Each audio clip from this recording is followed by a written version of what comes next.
আজকের গল্প ডাক বাংলোর ভূত। শুনছেন রামধনু হরর চ্যানেলে আপনারই বন্ধুর কণ্ঠে ডাক বাংলোর ভূত।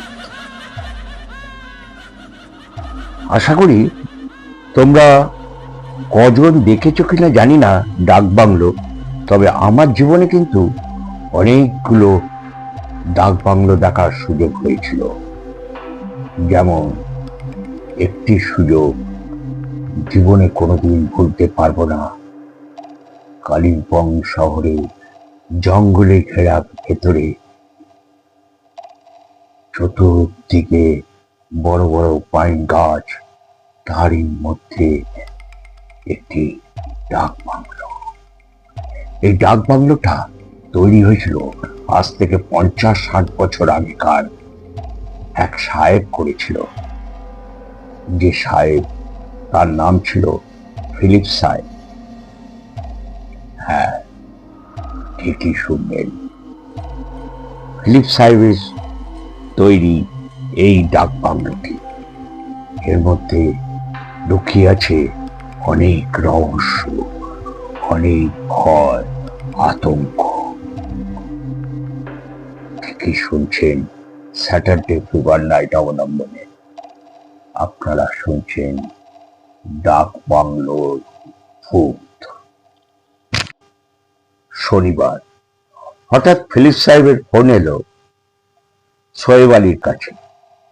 সোহেব আলীকে বলল, ঘর ঠর পরিষ্কার করে রেখো, আমি আর আমার ওয়াইফ দুজনে যাব, অফিসের কিছু কাজ আছে, সেই কাজ মেটাবার জন্য কদিন থাকব। সোহেব আলী খুব খুশি, অনেক দিন পর তার সাহেব বাংলোয় আসবে।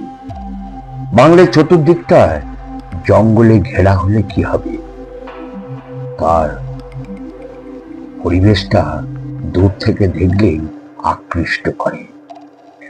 আর তার যা চিত্র বাংলোটি, সেই চিত্রটা দেখলেও অবাক হয়ে তাকিয়ে থাকতে হয়। গল্পটা শুরু হলো এখন থেকে। সোহেব আলী তার ঘর বাংলোর ঠিক সাথে লাগোয়া একটি ঘর, সেই ঘরে সোহেব আলী থাকেন। আর বাংলোটি দেখাশোনা, কেয়ারটেকার এবং বাবুর্চির কাজ করে। ফিলিপ সাহেব তার ওয়াইফকে নিয়ে এসে পৌঁছলেন একটি গাড়ি করে। গাড়িটি ঠিক টিলার একটু দূরেই গাড়িটি দাঁড়িয়ে রইল। সোহেব আলী বারান্দা থেকে দেখতে পেল সাহেব এবং মেম সাহেব দুজনেই গাড়ি থেকে নামছেন। ছুটে গিয়ে সোহেব আলী গাড়ি থেকে তার মালপত্র নিয়ে এগিয়ে এলেন বাংলোর পথে।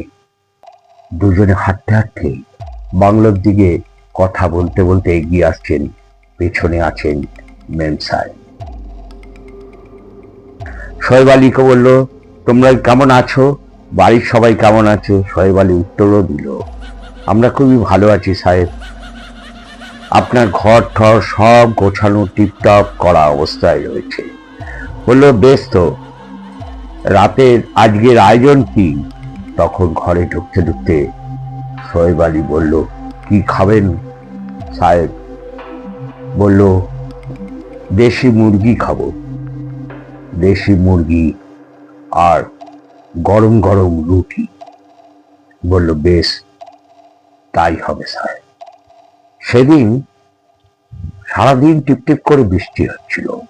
সাহেব এসে পৌঁছানোর সাথে সাথে যেন একটা আচমকা একটা বাজ পড়ল, কর কর কর কর কর কর করে আওয়াজ। শব্দের চতুর্দিকটায় আলোকিত হয়ে গেল বাজের সঙ্গে বিদ্যুতের ঝলকে। হঠাৎ শুরু হলো বজ্র বিদ্যুৎ সহ বৃষ্টি, তার সঙ্গে পাহাড়ি এলাকায় ঠান্ডা বাতাস, কনকনে ঠান্ডা বাতাস। ঘরের ভেতরে ফিলিপ সাহেব ও মেম সাহেব দুজনে বারান্দায় এসে খানিকক্ষণ বসলেন। বৃষ্টি বাইরে, অঝোরে বৃষ্টি, বিদ্যুতের চমক। শোয়েব আলীকে বলল, আলী, আজ কিন্তু একটু তাড়াতাড়ি খেয়ে শুয়ে পড়ব, কারণ যা বৃষ্টি। পাহাড়ি এলাকায় কখন না লোডশেডিং হয়ে যায়। কারণ ফিলিপ সাহেব জানেন, এই পাহাড়ি এলাকায় হামেশাই মাঝে মাঝে কারেন্ট চলে যায়। তারপর আজ বজ্র বিদ্যুৎ সহ প্রচন্ড ঝড় জল, ঝড়ো বাতাস বইতে লাগলো। ভেতর থেকে শোয়েব আলী উত্তর দিল, সাহেব, আপনাদের খানা তৈরি। টেবিলে এসে বসলো মেম সাহেব এবং সাহেব। দুজনেরই খাবার থালা, বাটি, গ্লাস সব সাজানো, এবং শোয়েব আলী দুজনকেই খাবার পরিবেশন করে দিলেন। গরম গরম চাপাটি, কিছুটা করে স্যালাড, এবং দুটো বড় বড় বাটিতে রয়েছে মুরগির মাংস। দুজনে তৃপ্তি করে খেলেন, মেম সাহেব আর সাহেব। ঠিক খেয়ে বেসিনে হাত ধুতে যাবে এমন সময় কারেন্টটি চলে গেল।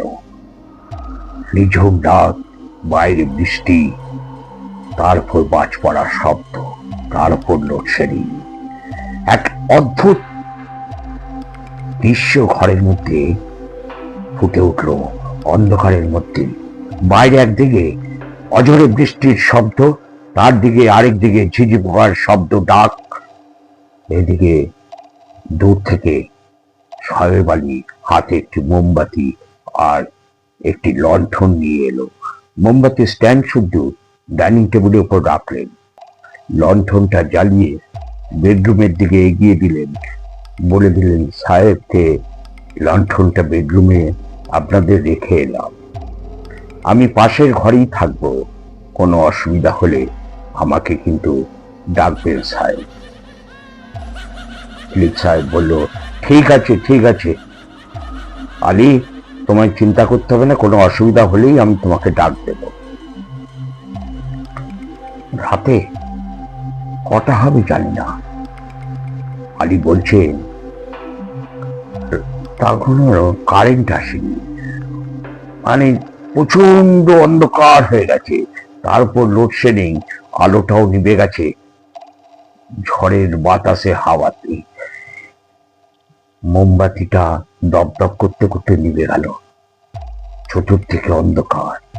কত রাত আলী আন্দাজ করতে পারছে না। হঠাৎ পাশের ঘর থেকে চিৎকার, চেঁচামেচি, কোনো শব্দ নেই, নিস্তব্ধ হয়ে গেল। কি ব্যাপার? কোথা থেকে চিৎকার আসছিল? খানিকক্ষণ পর শুনতে পেল মেম সাহেবের যে কথাটা আসছিল, শব্দটা, সেইটাও কোনো সারা শব্দ নেই। আলী সাহেব ভাবলো, শোয়েব আলী ভাবলো একবার সাহেবের ঘরে উকি দেবেন কিনা। ভাবলো যে না, উচিত নয়, তাদের পরিবারের ব্যাপার, আমার এগিয়ে যাওয়া উচিত নয়। যথারীতি শোয়েব পাশের ঘরে যেমন শুয়েছিল সেরকমই শুয়ে পড়ল। ভোরবেলায় ফিলিপ সাহেব যখন শোয়েবকে ডাক দিল, তখন মৃত অবস্থায় ফিলিপ সাহেবের স্ত্রীকে পাওয়া গেল খাটের নিচে, মুখ দিয়ে খানিকটা রক্ত, চাপা রক্ত বেরিয়ে জমে গেছে। শোয়েব আলী বলল, খুন সাহেব, খুন? হ্যাঁ, আপনি খুন করেছেন সাহেব, তো পুলিশ আসবে, আপনাকে তো ধরে নিয়ে যাবে। বলছে, শোয়েব, তুমি আমাকে বাঁচাও, এছাড়া আমার কোনো উপায় ছিল না। শোয়েব কি করবে ওই বাংলো, ডাক বাংলো ঠিক যেখানে পেছন দিকটায় মাটি খুঁড়ে ফিলিপ সাহেব তার স্ত্রীকে কবর দিয়ে রাখলো। ওপর দিয়ে মাটি আবার বুঝিয়ে উপরে কিছু গাছ গাছালা ভরিয়ে দিল। এর ঠিক একদিন পর ফিলিপ সাহেব দেশে ফিরে গেলেন। ম্যাডামের শায়িত দেহ মাটির তলায় চাপা পড়ে রইল। এক ঝলক দেখেছিল শোয়েব আলী, ফিলিপ সাহেবের স্ত্রীকে, অপরূপ সুন্দরী দেখতে, সাদা গাউন পরা। সে এখন মাঝে মাঝে দেখে তার লনটায় সেই সন্ধ্যেবেলায় যেমন একটা ইজি চেয়ারে দুলছিল, সেই ইজি চেয়ারের মধ্যে মাঝে মাঝে রাত হলে দেখতে পায় সাহেবের স্ত্রীকে। ফিলিপ সাহেবের স্ত্রী সেই ইজি চেয়ারে বসে গাউন পরে দোল খাচ্ছে। যখন টর্চের আলোটা ফেলে পাশে তার কেয়ারটেকারের রুম থেকে, সে সত্যি দেখছে না ভুল দেখছে। দেখছে কেউ নেই, কিন্তু আশ্চর্য, ইজি চেয়ারটা নিজের মতো দুলতে থাকে। এরপর বেশ কিছু বছর কেটে গেল। আজ 5-6 বছর পর ফিলিপ সাহেব আবার তার বাংলোতে এসছেন একটি তদন্ত করার জন্য। তদন্ত কি? তিনি যে অফিসে কাজ করেন সেই তদন্তের ভার একটি চুরির কেসে তদন্ত করতে এসেছিলেন। তদন্তটা ছিল এক অসমিয়া এক বাঙালি লোকের ওপর। সে বহু টাকা তছরূপ করেছিল সেই অফিসে। এরপর যেদিন এলো সেদিন ছিল রবিবার। ফিলিপ সাহেব এসে বাড়িতে উঠলেন। এসে পৌঁছলেন দিনের বেলায়। সারাদিন অফিসের কাজে বাইরে কাটালেন। বাইরে কাটানোর পর হঠাৎ সে বাড়িতে যখন ফিরলেন তখন সন্ধ্যে 7টা। সেদিনও বৃষ্টি শুরু হয়েছে। এই পাহাড়ি জায়গায় প্রায় বৃষ্টি, হামেশায় বৃষ্টি লেগে থাকে কালিম্পংয়ে। সেদিনও বৃষ্টি হচ্ছিল। শোয়েব আলীকে ডাক দিল। শোয়েব বলল, সাহেব আজ তো সারাদিন ধরে বৃষ্টি শুরু হয়েছে। বলল, আজ আমি তাড়াতাড়ি শুয়ে পড়ব, খুব ক্লান্ত শরীর আমার। কিন্তু শোয়েব আলী কিচ্ছু বলেনি ফিলিপ সাহেবকে। তার স্ত্রীকে সে হামেশাই দেখতে পায়। হঠাৎ তখন বাজে সন্ধ্যে 7টা, 7:30। হট করে কারেন্টটি নিভে গেল এক ঝড়ো বাতাসে, হাওয়ায়। তার মধ্যে বিদ্যুৎ চমকাতে লাগলো। বৃষ্টি শুরু হয়ে গেছে প্রচন্ড জোরে। ফিলিপ সাহেব বলল, শোয়েব, যদি ডিনার হয়ে গিয়ে থাকে তুমি আমাকে খাবারটা দিয়ে যাও, আজ তাড়াতাড়ি করে খেয়ে শুয়ে পড়ব। বলে, হ্যাঁ সাহেব। কিন্তু শোয়েব অনেক কথা সে জানতো, দেখেছে। সাহেবকে বললেন, সে যে আজও ম্যামকে দেখতে পায়, ম্যাডামকে দেখতে পায় সেই চেয়ারে বসে আছে। সেই অপরূপ সুন্দরী সাদা গাউন পরা মহিলা। রাত তখন 1:30 হবে। একবার কারেন্টটা এলো দপ করে, আলোটা জ্বললো। ঘড়িতে দেখলো শোয়েব আলী তার যে ঘরে শুয়েছে রাত্রি 2টো বাজে। হঠাৎ খানিকক্ষণ পর কারেন্টটি চলে গেল আবার। ঘুটঘুটে অন্ধকার, কোনো আলোর ব্যবস্থা আর নেই। তাকে উঠে গিয়ে খুঁজে আনতে হবে আইদার লণ্ঠন, আইদার মোমবাতি। কিন্তু রাত 2টো বাজতেই সে এদিক ওদিক তাকালো। হঠাৎ তার চোখে আজ ঘুম আসছে না কিছুতেই।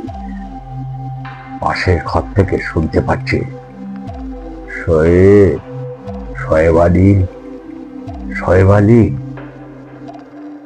শোয়েব আলী। শোয়েব আলী হুড়মুড়িয়ে করে উঠেছে, দেখছে ফিলিপ সাহেবের গলা।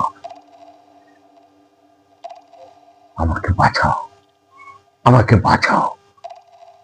শোয়েব আলী হুড়মুড়ি করে উঠেছে, উঠে তার হাতের কাছে টর্চটা খুঁজছে, বালিশের তলায় রেখেছিল, খুঁজে আর পাচ্ছে না। অন্ধকারে হাতড়াতে অনেকক্ষণ পর টর্চটা যখন হাতের কাছে পেল, অনেকক্ষণ মানে হাত দিয়ে ধাপ করে ধাক্কাতেও টর্চটা কিছুতেই চলছে না।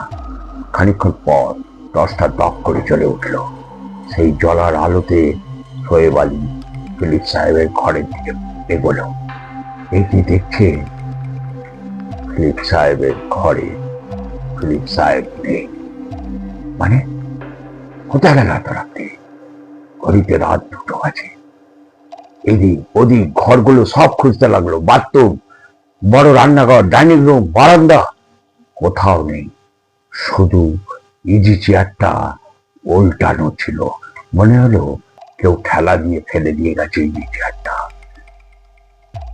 খুঁজতে আলো দিয়ে তখন ঠিক বাইরের পেছনের যে বারান্দাটা ছিল, সেই বারান্দা দিয়ে আলো দিয়ে বাইরের দিকটা দেখতে দেখছে ঠিক যেখানে ফিলিপ সাহেব তার স্ত্রীকে কবর দিয়েছিল, সেই কবরের পাশে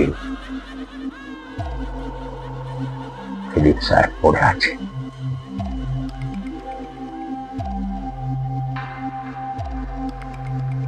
শোয়েব আলী ছুটতে গেছে সেই খবরে একদম ঠিক যেখানে মাটিগুলো রাখা, তার পাশে উবু হয়ে শুয়ে সোজা করেছে ফিলিপ সাহেবকে। দেখছে গলা শ্বাসরোধ করে ফিলিপ সাহেবকে কেউ যেন হত্যা করেছে। পুলিশ এলো পরের দিন। শোয়েব আলী সমস্ত ঘটনা পুলিশকে খুলে বলল। শোয়েব আলীকে গ্রেপ্তার করলো, কারণ একটা প্রত্যক্ষদর্শী খুন, সেই খুনটা ফিলিপ সাহেব যে করেছিল তার স্ত্রীকে, সে এতদিন লুকিয়ে রেখেছিল। শোয়েব আলী গ্রেপ্তার হওয়ার পর জেলখানায় বসে তার রাত কাটতো না। ঘুমের মধ্যে, সে স্বপ্নের মধ্যে দেখত এখনো তার ঘরে বাংলোতে এখনো সেই মেম সাহেব চেয়ারে তুলে বেড়াচ্ছে। যখন ছাড়া পেল, বাড়ির 4-5টা জঙ্গলে ভরে গেছে, কিন্তু মাঝে মাঝে সেখান থেকে শব্দ আসে ফিলিপ সাহেব আর তার মেম সাহেবের গলার কথোপকথন, কখনো চিৎকার, তারপর চুপ। এখন শোয়েব আলীর বয়স হয়ে গেছে, চোখে কম দেখে, 75-76 বছর বয়স। শোয়েব আলী গাড়ির পথ থেকে যখন আমাকে জানায় এই ঘটনা, সেই বাংলোটি, আমি অবাক হয়ে শুনতে থাকি। সেই রহস্য রোমাঞ্চ ভরা, এক সৌন্দর্য ভরা প্রাকৃতিক পরিবেশে এই অদ্ভুত বাংলো, ডাক বাংলোটির কথা শুনলেন এতক্ষণ রামধনু হরর চ্যানেল পক্ষ থেকে এক ভূতের গল্প। যদি ভালো লাগে তবে অতি অবশ্যই একটি লাইক দেবেন, শেয়ার করবেন, সাবস্ক্রাইব করতে ভুলবেন না। যদি এখন আপনাদের নোটিফিকেশন না গিয়ে পৌঁছয়, অতি অবশ্য নোটিফিকেশনটা চ্যানেলে অন করে রাখুন, কারণ গল্পটি ছাড়ার সাথে সাথেই আপনাদের কাছে পৌঁছে যাবে এই গল্প, এরকম পরবর্তী ভয়ের গল্প। সবাই ভালো থাকবেন, সুস্থ থাকবেন এবং